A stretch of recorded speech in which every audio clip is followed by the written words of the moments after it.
ကျွန်တော်တို့ဒီပြင်ဦးလွင်အနီးစခန်းမှာဆိုရင်ဝန်တာမီယာရက်ကွက်တစ်ခုရှိတယ်ရှမ်းရင်ဆိုတဲ့နာမည်နဲ့ဒီနေရာမှာဆိုရင်ရှမ်းရင်ထဲမှာဆိုရင်3000ဝန်းကျင်နဲ့ဒီမြေကွက်တစ်ကွက်ပိုင်ဆိုင်ဖို့ဘလို့မှမဖြစ်နိုင်ပါဘူးခင်ဗျာ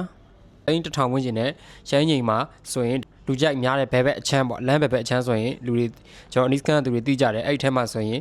ကတ္တရာလမ်းမေးတင်တစ်ကွက်လေးရပါအောင်မယ်ခင်ဗျာကတ္တရာလမ်းမေးတင်ကလာရှိုးလမ်းနဲ့လည်းတော်တော်လေးနီးတယ်နောက်ပြီးတော့လမ်းတွေကလည်းဒါအမျိုးမျိုးအရှူရှူပေါက်တယ်ပေါ့ကျွန်တော်တို့မနီးဖျားလမ်းကိုလည်းတဲပေါက်တယ်ပြီးတော့ရှမ်းကျင်လမ်းမယူလည်းပေါက်တယ်နောက်ပြီးလက်ရှိုးလမ်းမကိုလည်းပေါက်တဲ့နေရာမှာလမ်းစုံလေးမှာရှိတဲ့နေရာမှာမြေကွက်လေးတစ်ကွက်မိတ်ဆက်ပေးမယ်မြေကွက်လေးရဲ့ခေါ်စင်းတော့က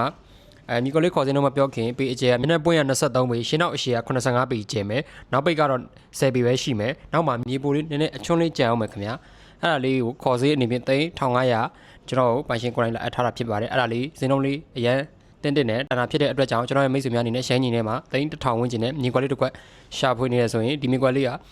အထူးတင့်တော်ပါတယ်အားလုံးကြည့်ရှုဝယ်ယူခြင်းနဲ့ဆိုရင်ကျွန်တော်ရဲ့ဖုန်း399441လုံး64148ကိုတိုက်ရိုက်ဆက်သွယ်ပေးပါအားလုံးကျေးဇူးပါ